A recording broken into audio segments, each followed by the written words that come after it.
Hello, I am Sean Whitaker, 32 years old, living in Denver, Colorado.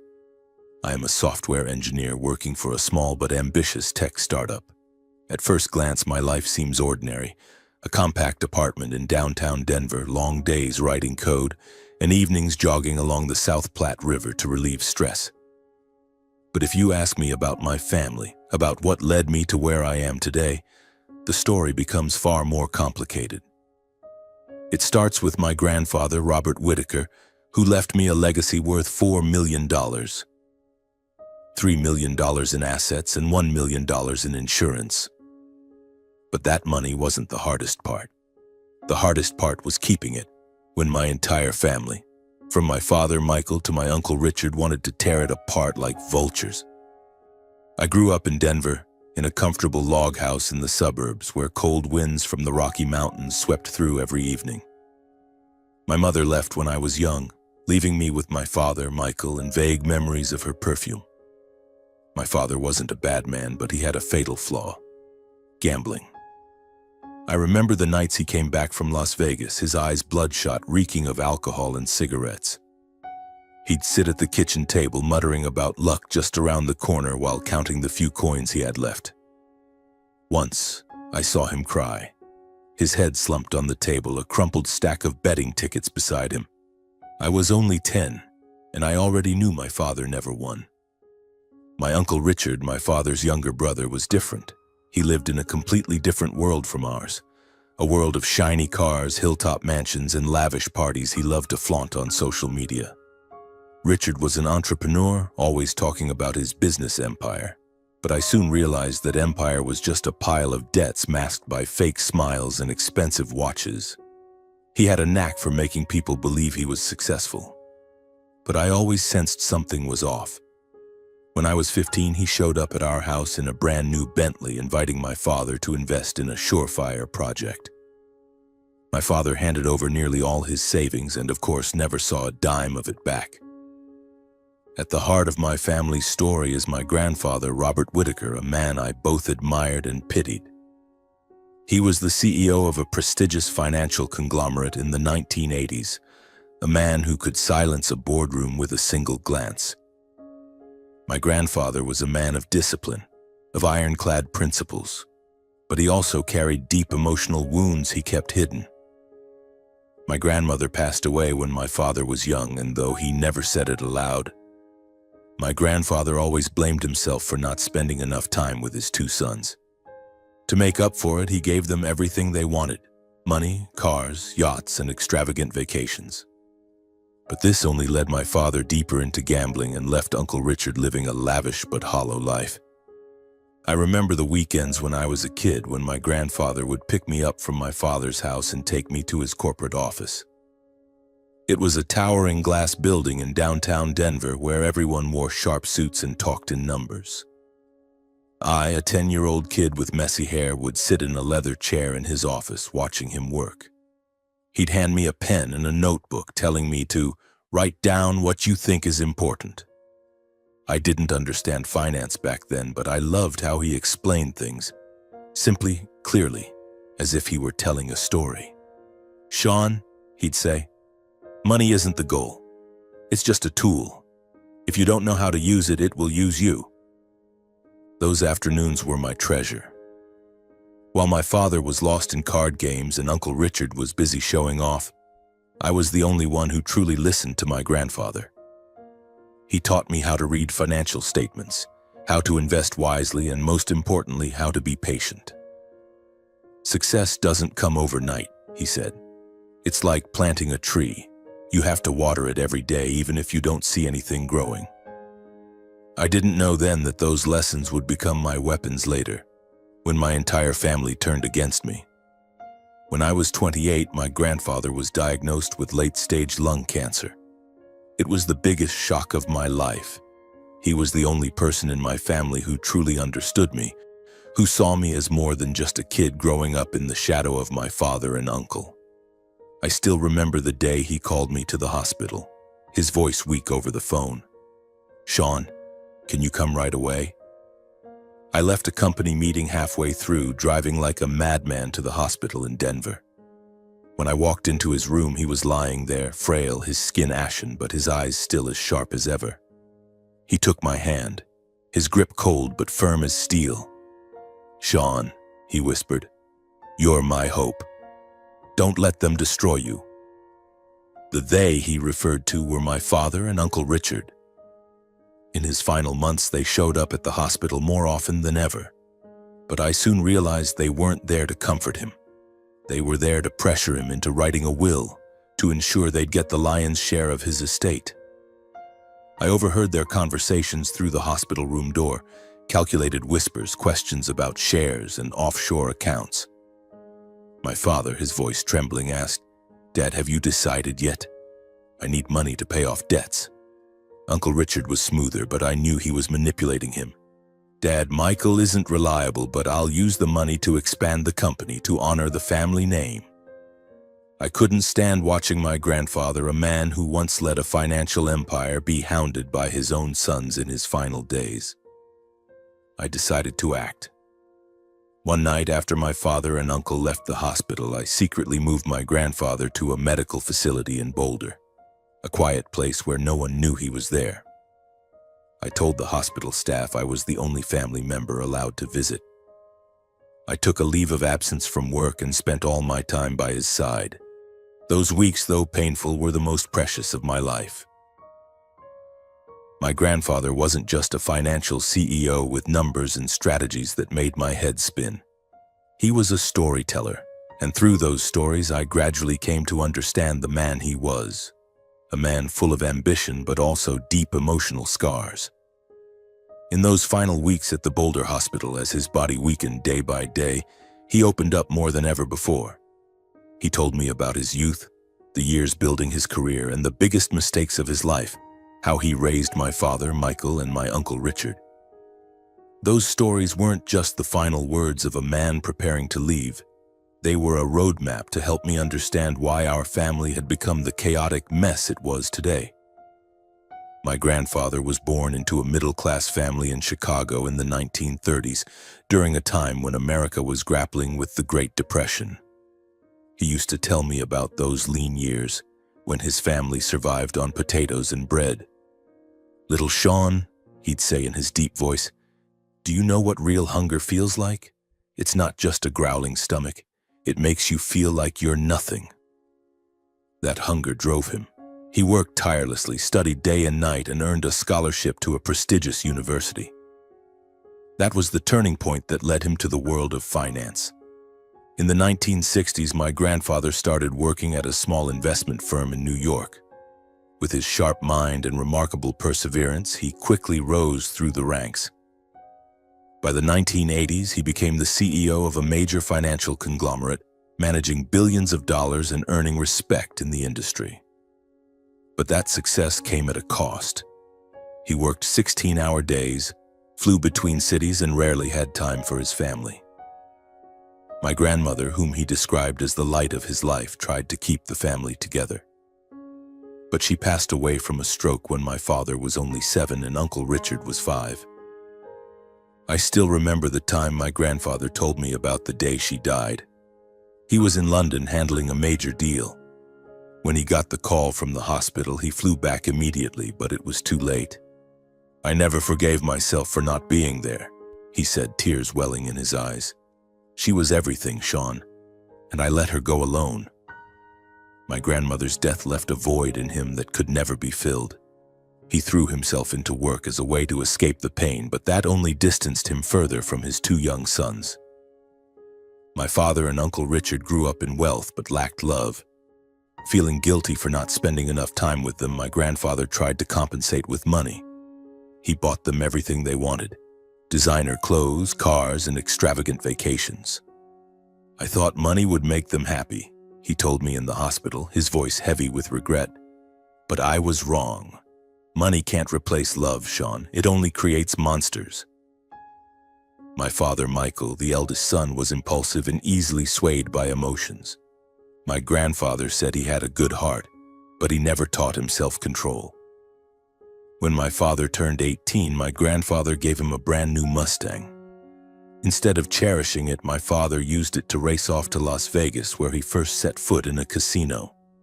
I thought it was just youthful fun, my grandfather said. But then I realized Michael couldn't stop. He spent millions bailing my father out of gambling debts, from high-interest loans to credit card bills. Each time my father promised to change, my grandfather believed him, and the money flowed out like water. Uncle Richard was different. He was intelligent, charming, and a smooth talker. My grandfather once thought he'd be the one to take over his legacy. He invested in Richard's business ventures, from a real estate company to a chain of upscale restaurants. But Richard lacked discipline. He spent money recklessly, threw lavish parties, and bought extravagant items to show off. I gave him too much, my grandfather admitted. I thought I was helping him build a career, but I was only feeding his ego. These stories weren't just about the past. They were warnings. My grandfather wanted me to understand that money could destroy people if not used wisely. I failed with your father and uncle, he said, his voice breaking. But I believe you're different, Sean. You have a cool head and a good heart. Don't let money ruin you. I etched his words into my memory. The first few days at the Boulder hospital passed peacefully. But on the fourth day, my phone began buzzing incessantly. First, it was my father. I was sitting by my grandfather's bedside, watching him sleep under the dim hospital room lights, when my phone lit up with Dad. I hesitated, my finger hovering over the answer button, but finally picked up. His voice came through, urgent and suspicious. Sean, where are you? Where's Grandpa? I went to the Denver hospital and they said he's not there anymore. My heart pounded, but I tried to keep my voice steady. Dad, Grandpa needs rest. I moved him to a quieter place. Quieter? He practically shouted, his voice trembling with anger. Who do you think you are, Sean? I'm his son. I have a right to know where he is. I bit my lip, fighting the urge to spit out bitter words. I wanted to scream that he never cared about Grandpa, that he only showed up at the hospital to pressure him into writing a will. But I didn't. Instead, I said softly, Dad, Grandpa's exhausted. He needs peace. I'm just doing what's best for him. He roared, Don't lecture me about morals. What are you hiding him for, huh? You're trying to manipulate him, aren't you? I didn't respond. I just ended the call, my hands shaking. The phone slipped onto my lap and a wave of anger and pain surged in my chest. Less than an hour later, Uncle Richard called. Unlike my father, his voice was cold and smooth, like he was negotiating a business deal. Sean, hello, he began, his tone so sweet it gave me chills. I heard from Michael that you took Grandpa somewhere. Can you tell me what's going on? We're family, aren't we? I gripped the phone tightly, trying not to fall into his trap. Uncle Richard, I said evenly. Grandpa's being well cared for. I just want him to have his final days in peace. Peace? He scoffed, the sound sharp as a knife. Sean, do you think I'm stupid? You took him away without telling anyone. What are you planning? The will? The money? Blood rushed to my head.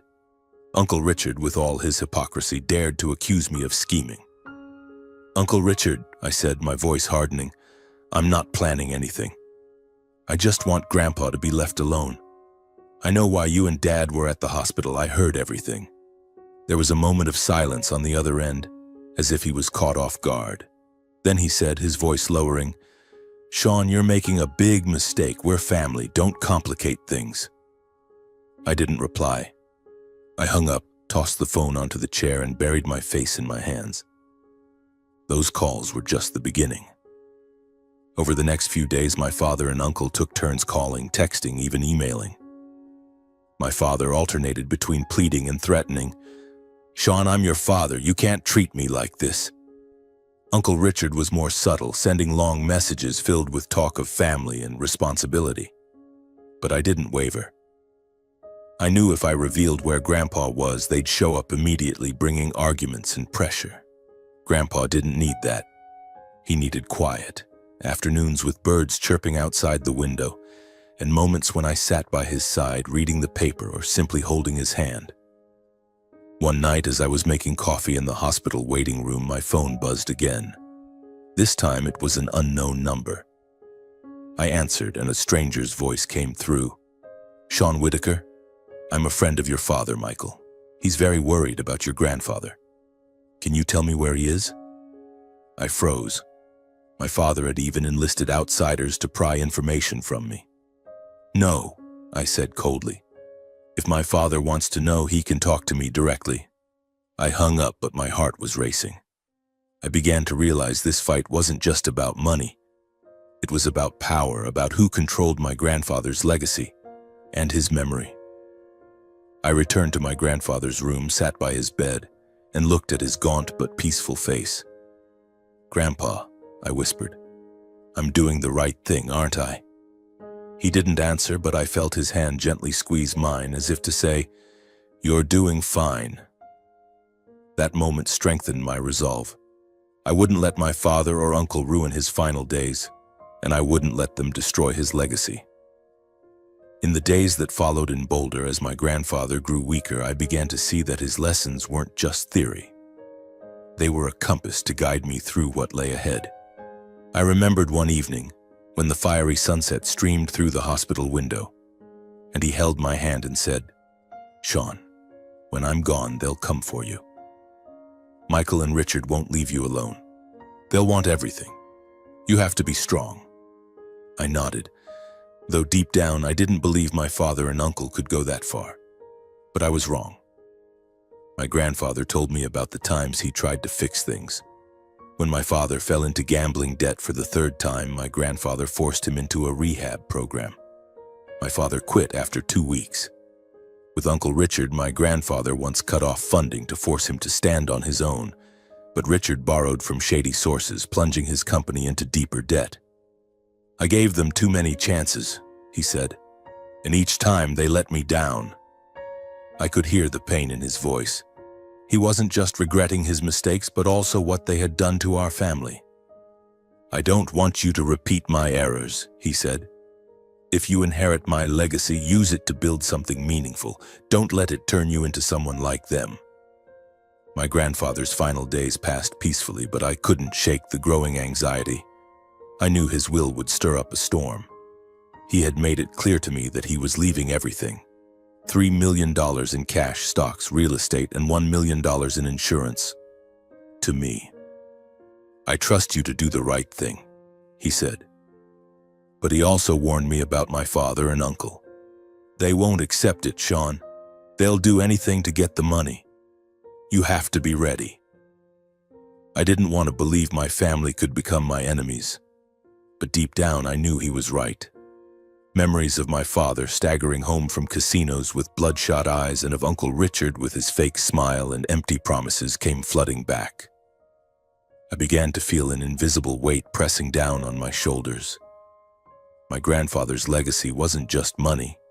It was a burden, a challenge I wasn't sure I could overcome. And so, the inevitable came. The day my grandfather passed away, a light rain fell in Boulder. I sat by his bedside, holding his hand, feeling his faint breaths grow slower. When the machines let out a long beep signaling his heart had stopped, I didn't cry. I just sat there, still gripping his hand, as if letting go would mean he'd vanish forever. But then I knew I had to act. My grandfather had entrusted me with a responsibility, and I couldn't let him down. I gathered my courage to call my father. The phone rang a few times before he picked up. "Dad," I said, my voice trembling. "Grandpa passed away this morning." There was a long silence on the other end. Then my father asked, his voice cold, "Where? Where did you hide him, Sean?" I took a deep breath, trying to stay calm. "He was in Boulder. I moved him there so he could rest." My father growled, "Just you wait. You'll pay for this." I didn't argue. I only said, "Dad, Grandpa wanted peace. I did what he wanted." I hung up before he could say more. The call with Uncle Richard was even worse.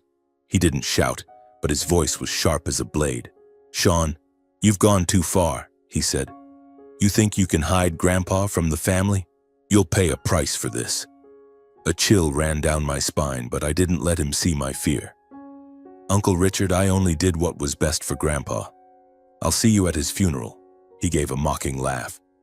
"Oh, we'll meet, Sean, and we'll talk about all of this." I knew all of this wasn't just about Grandpa's death. It was about the money, the will, the legacy that he and my father believed they were entitled to. My father and Uncle Richard quickly made arrangements for the funeral. They chose a grand church in downtown Denver, a place I knew Grandpa never liked. He had told me he wanted a simple funeral, with just family and a few close friends. But my father and uncle turned it into an ostentatious event. I arrived at the church on the day of the funeral feeling like a stranger in my own family. My father stood at the entrance, dressed in a black suit, but his eyes were bloodshot, as if he'd been drinking all night. Uncle Richard, on the other hand, looked impeccable in a tailored suit, flashing his fake smile and shaking hands like a politician. The atmosphere in the church was stifling, not from the incense or prayers, but from the resentment radiating from my father and uncle. They barely looked at me, but I could feel their gazes sharp as knives. During the service, my father stood up to say a few words about Grandpa, but his speech was full of cliches about a wonderful father that I knew he didn't truly feel. Uncle Richard spoke about the Whitaker family legacy as if he had contributed anything to it. I sat in the back row, clenching my fists, trying to suppress my anger. They weren't talking about Grandpa, the man who taught me about patience and responsibility. They were talking about what they wanted: money, prestige, power. After the funeral, at the reception in a luxurious hotel, my father pulled me into a corner. "Sean," he said, his voice low but menacing, "you think you can hide Grandpa from me and take everything? This isn't over." I looked straight into his eyes, searching for a trace of the father I once loved. "Dad," I said, "I didn't hide him to take anything. I just wanted him to have peace. If you want to talk about the will, we can meet with the lawyer." He shook his head, his face contorted with rage. "You'll regret this, Sean," he said, then turned away. Uncle Richard approached me later with his familiar smile but cold eyes. "Sean, we need to talk," he said, placing a hand on my shoulder as if we were close friends. "You've made a mess of things, but we can fix it. Bring out the will and we'll split everything evenly. Fair for everyone." I brushed his hand off. "Uncle Richard, Grandpa made his decision. I'll honor his wishes." He tilted his head, his smile fading. "You're playing a dangerous game, Sean," he said. "Family is family. Don't force me to do things I don't want to." I left the reception feeling like I'd just walked out of a battlefield. I knew my father and uncle wouldn't stop. They would do anything to get their hands on Grandpa's legacy, and I would have to fight to protect it, not just for the money, but for what he taught me, for the values he wanted me to carry forward. As I drove back to my apartment, the rain still falling, I felt a profound loneliness. But I also felt strength from my grandfather's words. "You're my hope, Sean. Don't let them destroy you." About a month after the funeral, on a cold Colorado morning, I received an email from my grandfather's law firm. It was a prestigious firm housed in a gleaming glass building in downtown Denver. As I stepped into the meeting room, my heart pounded. I wasn't sure I was ready to face what was coming, but I knew I couldn't run from it. My father and Uncle Richard were already there, seated on opposite sides of a long wooden table, the atmosphere thick with tension like the calm before a battle. My father wore a wrinkled shirt, his eyes bloodshot as if he'd spent another night at a casino. Uncle Richard, in contrast, looked like he'd stepped out of an ad campaign, dressed in an expensive gray suit with a confident smile. But I knew that smile was a facade. They didn't look at me, but I could feel the tension radiating from them like two predators waiting for the right moment to pounce. My grandfather's lawyer, Mr. Daniel Harper, was an older man with silver hair and a deep, clear voice. He sat at the head of the table, opened a thick file, and began to read. "This is the last will and testament of Mr. Robert Whitaker, executed on August 15, 2022 in Boulder, Colorado," he said, his voice steady but commanding. I glanced at my father and uncle. My father clenched his fists while Uncle Richard sat upright, his eyes fixed on Mr. Harper as if trying to read the words before they were spoken. When Mr. Harper reached the part about the distribution of assets, the room grew even more stifling. The entirety of my estate, including $3 million in cash, shares in various companies, real estate, and $1 million in life insurance, shall be transferred to my grandson, Sean Whitaker, to manage and use at his discretion. I heard my father let out a sharp breath. Uncle Richard didn't move, but I saw his hand grip the armrest so tightly his knuckles turned white. Mr. Harper continued reading, but I could barely hear him over the sound of my own heartbeat pounding in my ears. I knew my father and uncle were staring at me, and their gazes weren't those of family. They were filled with hostility. When Mr. Harper finished, my father shot up from his chair, its legs scraping loudly against the wooden floor. "What?" he shouted, his voice trembling with rage. "This kid? What has he done to deserve it? I'm his son. I'm the one who should get it." He pointed at me, his face flushed. "What did you do, Sean? You manipulated Grandpa, didn't you? When he was weak, you were there, whispering in his ear." Blood rushed to my head, but I tried to stay calm as my grandfather had taught me. "Dad," I said, my voice low but firm, "I didn't manipulate anyone. Grandpa chose me because he trusted me. I only did what he wanted." My father let out a bitter laugh. "Trusted you? A lowly engineer? You think you're worthy of $4 million? I'm your father, Sean. I have rights." I didn't respond. I just looked at him, searching for a trace of the father I once loved, but all I saw was desperation and greed. Uncle Richard, as usual, was more calculated. He stood, placing a hand on my father's shoulder as if to calm him, but his eyes locked onto mine, cold as ice. "Sean," he said, his voice smooth but laced with menace, "you've made things very complicated. Grandpa clearly wasn't in his right mind when he wrote this will. You were with him, isolating him from the family. I hate to say this, but it looks like you took advantage of his condition." Anger surged inside me, but I held it back. "Uncle Richard," I said, "I didn't isolate Grandpa. I took him to a quiet place so he could rest, because you and Dad wouldn't stop pressuring him about money." I heard everything. Uncle Richard's face tightened, but he quickly regained his composure. "You're misunderstanding, Sean. I only want what's best for the family, but if you insist on keeping this money, we'll have to settle this another way." Mr. Harper, still seated at the head of the table, interjected, "This will was legally notarized and executed when Mr. Robert was fully lucid. If you gentlemen wish to contest it, you may file a claim in court, but I warn you it will be time-consuming and costly." My father glared at Mr. Harper, then turned to me. "You'll regret this, Sean," he said before storming out of the room, leaving a heavy silence in his wake. After the will reading, my life became a nightmare. My father and uncle wouldn't leave me alone. My phone buzzed constantly with their calls and texts. My father alternated between pleading and threatening. One night he called at midnight, his voice slurred from drinking. "Sean, you don't know how much I'm suffering," he said. "I owe money, a lot of money. If you don't share, I'll lose everything." I tried to keep my voice steady. "Dad, I'm sorry you're struggling, but Grandpa made his decision. I have to respect him." He shouted, "Respect? You're an ungrateful son. You're stealing from me." I hung up, my heart heavy. I didn't want to hurt my father, but I couldn't let him manipulate me. Uncle Richard was more sophisticated. He sent long messages filled with talk of family and responsibility. One message read, "Sean, I know you're trying to do the right thing, but you have to think of the whole family. Grandpa wouldn't want us divided. Meet with me and we can negotiate fairly." I knew he didn't want to negotiate. He wanted me to give up the inheritance. I replied briefly, "Uncle, I'll follow Grandpa's wishes." He didn't respond, but I sensed danger in his silence. Things got worse when they started attacking me on social media. The first posts appeared just days after the will reading.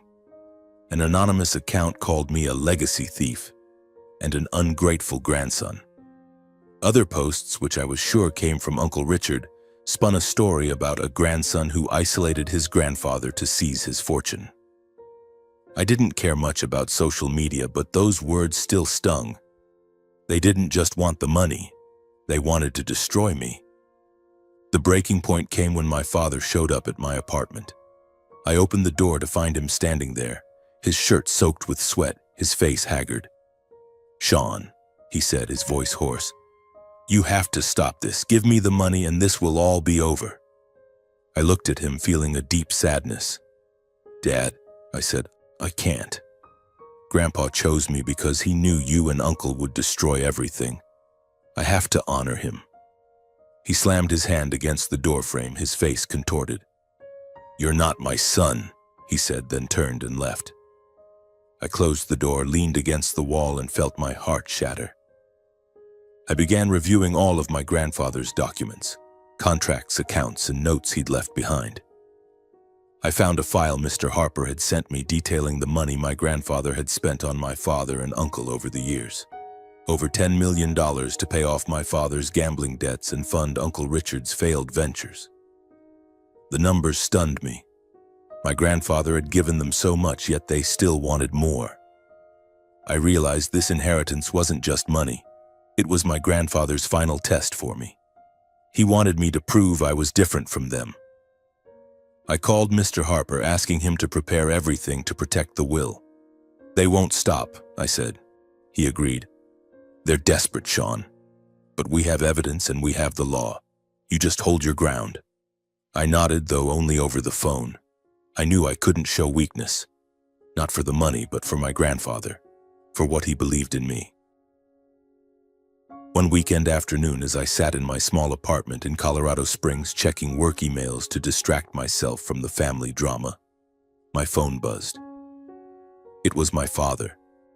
I hesitated, my finger hovering over the decline button, but I finally answered. His voice came through, different from before, not angry, not drunk, but soft, almost pleading. "Sean," he said, "I know things have gone too far. I don't want us to stay like this. You're my son. We're family." I stayed silent, waiting. I knew my father never called just to say sentimental things. Sure enough, he continued, "Your Uncle Richard and I want to invite you to a barbecue at my place. Just a small gathering to mend things. Will you come?" A chill ran down my spine. Mending wasn't a word in my father's or uncle's vocabulary, but I was curious, or perhaps naive, wanting to know what they were plotting. "I'll think about it," I said, keeping my tone neutral. My father replied quickly, "Don't think too long, Sean. This is a chance to start over. Sunday, 3 p.m. We'll be waiting." He hung up before I could say more. I sank into the sofa, staring out the window where the sunlight faded over Denver's buildings. I knew this wasn't an ordinary barbecue. My father and uncle were setting a trap, though I didn't yet know what it was. I thought of my grandfather, of the times he taught me to read situations, like when he said, "Sean, when someone's too kind, be careful. They usually want something." I decided to go, but not unprepared. I called Mr. Harper, telling him about the invitation. "I think they're trying to pressure me into giving in on the will," I said. He agreed. "They're desperate, Sean. Be cautious. Don't sign anything, and if you can, record the conversation." I nodded, feeling a bit more confident. I'd play their game, but on my terms. Sunday arrived, the Colorado Springs sky clear, but I felt a storm brewing. I drove over an hour to Denver through winding roads lined with pine forests and rocky hills. My father's house was in the suburbs, a 2-story log home my grandfather had bought for him years ago. As I parked in the driveway, I noticed several cars, Uncle Richard's sleek Bentley, an unfamiliar SUV, and an old pickup truck I didn't recognize. My heart beat faster. This wasn't a small gathering. I stepped out of the car carrying a small briefcase with documents Mr. Harper had prepared. Evidence of the money my grandfather had spent on my father and uncle over the years. I also turned on my phone's recording function and slipped it into my pocket. As I approached the door, my father opened it, flashing an awkward smile. "Sean, you came," he said, clapping my shoulder harder than necessary. "Come in, everyone's waiting." I nodded, but inside I felt like I was walking into a lion's den. Inside, the air was stifling despite the open windows. I saw Uncle Richard standing near the backyard grill talking to two men I didn't know. One wore a suit looking like a lawyer, while the other had a rough demeanor like a debt collector. My cousins Emily and Jake, Uncle Richard's kids, sat at the dining table but avoided my gaze. What stunned me was the presence of Mr. Carter, an old neighbor I'd feared as a child. He used to yell at me for being noisy or threaten to call the police if I ran through his yard. Now he sat there, sipping a beer, smirking at me. My skin crawled. Why had they invited him? My father led me to the backyard where a table was set with burgers, salad, and beer, but no one was eating. Everyone watched me as if I were the centerpiece of a play whose script I didn't know. Uncle Richard approached, his familiar smile plastered on. "Sean, so glad you came," he said, handing me a beer. I took it but didn't open it. "Thanks, Uncle," I said evenly. "So what's today about? Mending the family?" He laughed, but his eyes were cold. "Exactly, Sean. We've had too many misunderstandings. Today we'll sort everything out like adults." He clapped his hands, signaling everyone to sit at the table. I took a seat at the end, feeling like prey surrounded by predators. My father sat across from me, staring at his plate but gripping his knife tightly.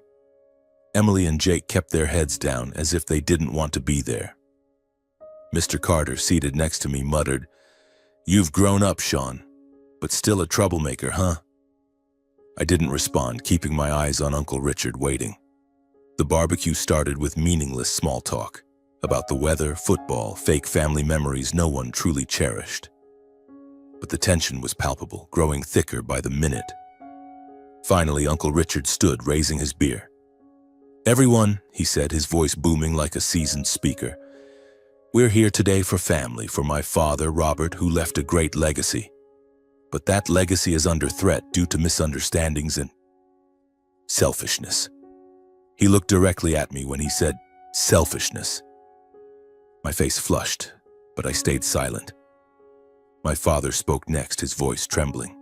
"Sean, I know I'm not perfect. I've made mistakes, but you can't keep all that money. It belongs to the family, to all of us." He looked at me, his eyes bloodshot. "You're tearing this family apart, Sean." I took a deep breath, keeping my voice steady. "Dad, Grandpa chose me. I'm not trying to destroy anything. I'm just honoring his wishes." Uncle Richard cut in, his tone sweet but calculated. "Sean, we don't want to fight. We want a fair solution. I've prepared an agreement." He gestured to the man in the suit, clearly a lawyer, who pulled out a stack of papers. "Sign this and we'll split the estate evenly. No lawsuits, no trouble. We'll be a family again." I looked at the papers, my heart pounding. This was the trap. If I signed, I'd lose everything, not just the money, but what my grandfather believed in me. I glanced around the table. Emily and Jake kept their heads down, but I saw Emily's hands clenched as if she was ashamed. Mr. Carter smirked, enjoying the drama. My father's eyes were a mix of pleading and menace. I knew if I didn't sign, they wouldn't let me be. "I need time to review it," I said, buying time. Uncle Richard shook his head. "Sean, we don't have time. Sign now, or we'll sue.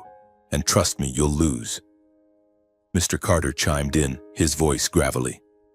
"Listen to your uncle, Sean. Don't make this worse." The pressure was crushing, but I thought of my grandfather, of the afternoons he taught me about patience, about never giving in to temptation. I stood, opening my briefcase. "Before I decide," I said, my voice firm, "I want everyone to know a few things." I pulled out the documents Mr. Harper had prepared, detailed records of the money my grandfather had spent on my father and uncle over 2 decades. "Grandpa gave you both over $10 million, I said, looking straight at them. $5 million to pay off Dad's gambling debts, from loan sharks to Vegas casinos. Another $5 million to fund Uncle Richard's projects, from a bankrupt real estate firm to a restaurant chain that never opened." The air around the table grew deathly still. My father's face paled, his hands trembling. Uncle Richard froze, his smile gone. I continued, my voice clear.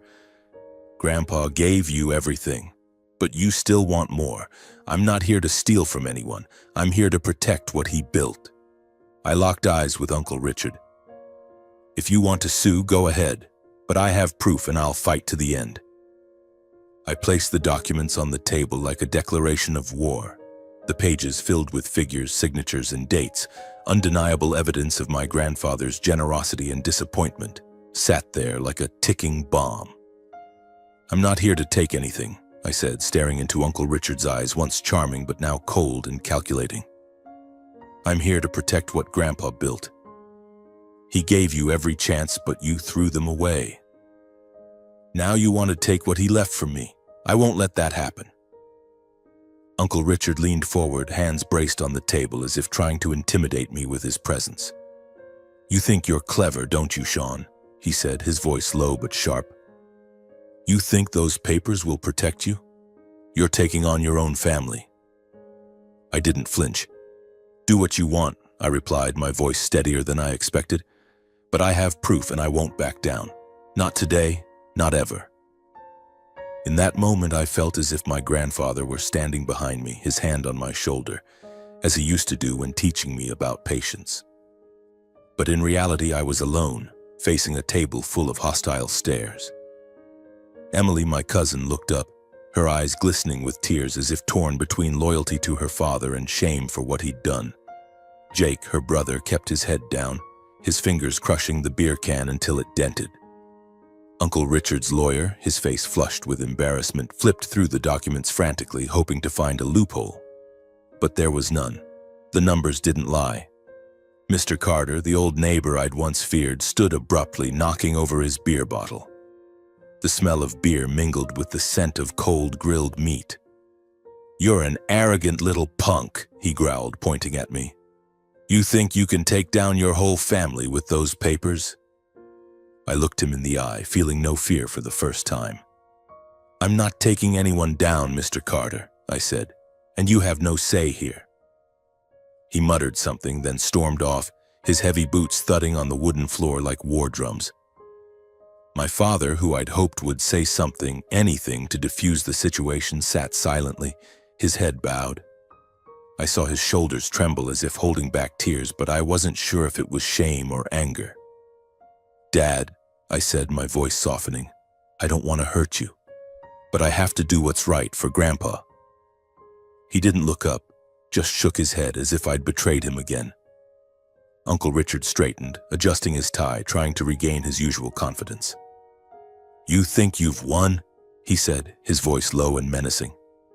This game's just beginning. He signaled for his lawyer and kids to leave. Emily gave me one last look, her eyes seeming to apologize, but she said nothing.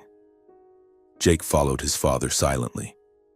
The lawyer hurriedly gathered his papers, avoiding my gaze.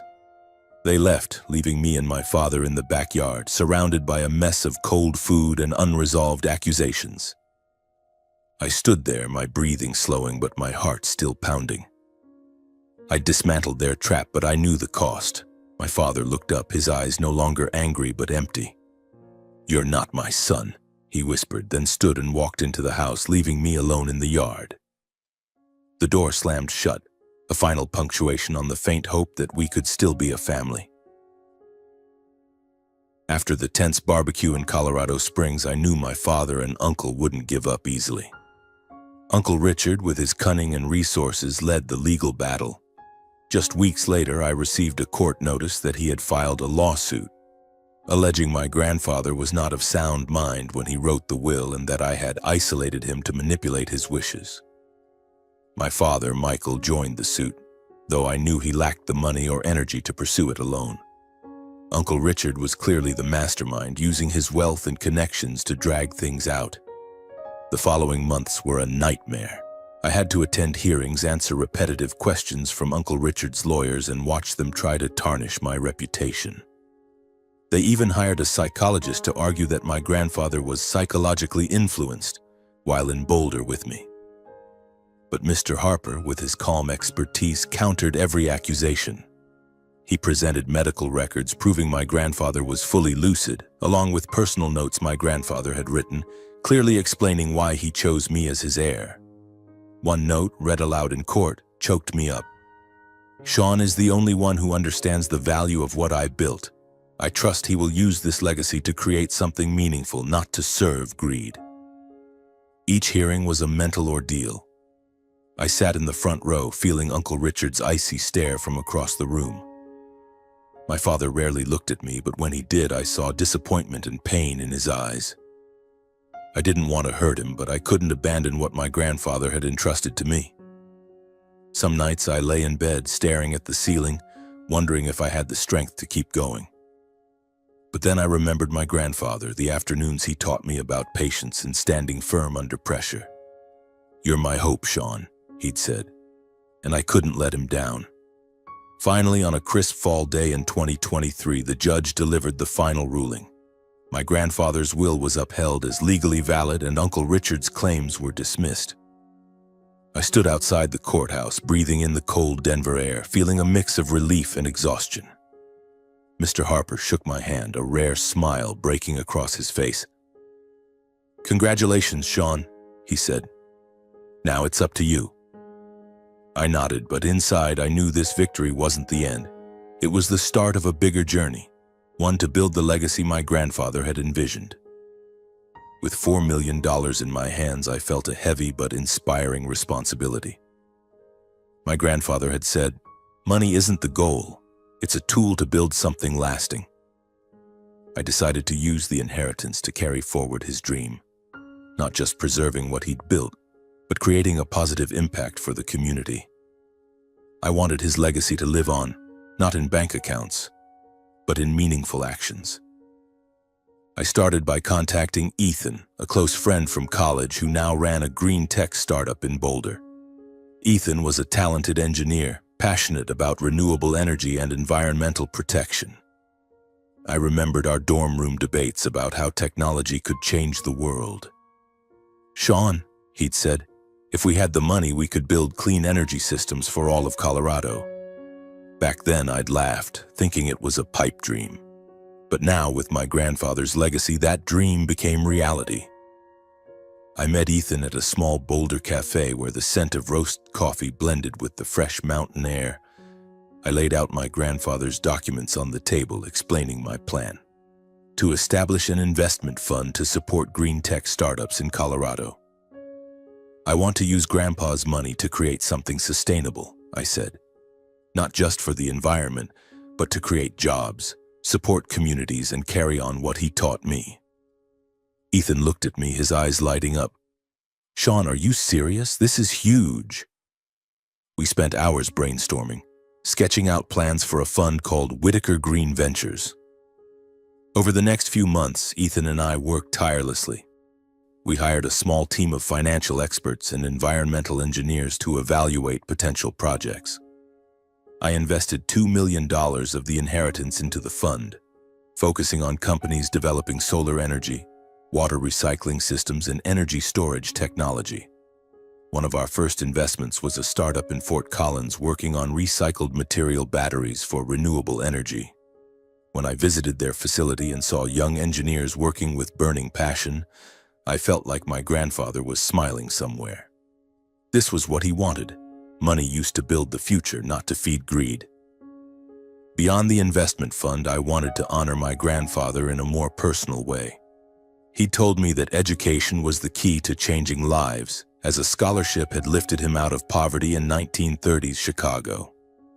I decided to establish a scholarship fund in his name, the Robert Whitaker Scholarship Fund, to support underprivileged students studying finance or technology. I allocated $500,000 from the inheritance to launch the fund, partnering with a Denver university to manage it. On the day of the scholarship fund's launch, I stood before a group of students and faculty, feeling as nervous as my first company presentation. My grandfather, Robert Whitaker, taught me that money isn't the goal, but a tool, I said, my voice slightly shaky. This fund isn't just about paying tuition. It's a way to continue his legacy, one of responsibility, hard work, and creating lasting value. When I awarded the first scholarship to a young woman named Maria, who grew up in a slum and dreamed of becoming a financial analyst, her eyes shimmered with tears. "Thank you," she whispered. "I won't let you down." I smiled, but inside I thought, "No, Maria, you're making my grandfather proud." Though I'd won the lawsuit, my father and Uncle Richard didn't entirely vanish from my life. Uncle Richard, after losing the case, continued his smear campaign on social media, posting bitter rants about the injustice of the will. I tried to ignore them, but each post felt like a small knife, reminding me our family was broken. My father, meanwhile, fell silent, no longer calling or texting. I heard he'd returned to Las Vegas, sinking deeper into gambling, and it broke my heart. I wanted to help him, but I knew I couldn't save someone who didn't want to be saved. One day I received an email from Emily, my cousin, Uncle Richard's daughter. "Sean," she wrote, "I'm sorry for being part of that barbecue. I didn't want to hurt you. My dad, he was wrong. I just want to say I'm proud of what you're doing with Grandpa's money." Reading her email, I felt a flicker of warmth amidst the cold storm of our family. I replied, inviting her to Denver to talk. When we met, she told me Uncle Richard had gone completely bankrupt, losing his mansion and company. She also said my father had entered a gambling rehab program, but no one knew if he'd stick with it. I decided to set up a small trust fund worth $200,000 to support my father and uncle if they needed it, but with strict conditions. They had to participate in recovery programs or financial restructuring. I didn't want to see them destitute, but I couldn't let them exploit my goodwill. Emily thanked me, but I saw sadness in her eyes. "Our family shouldn't have ended up like this," she said. I nodded, saying nothing. I knew she was right, but I also knew I couldn't change the past. Looking back over the past year, I realized my grandfather's legacy wasn't just money. It was the lessons he taught me about patience, responsibility, and using resources to create value. Whitaker Green Ventures had funded 5 startups, creating over 50 jobs in Colorado. The Robert Whitaker Scholarship Fund had supported 10 students, and I hoped that number would grow each year. I wasn't richer in money, but I felt richer in purpose. One evening, standing on my apartment balcony looking down at the South Platte River glittering under the city lights, I thought of my grandfather. "I'm doing the right thing, aren't I, Grandpa?" I whispered. I didn't hear a reply, but I felt a deep sense of peace. I knew he'd be proud, and I knew that though the road ahead was long, I'd begun the journey he'd always wanted, a journey to build a legacy not just for myself, but for those who would come after,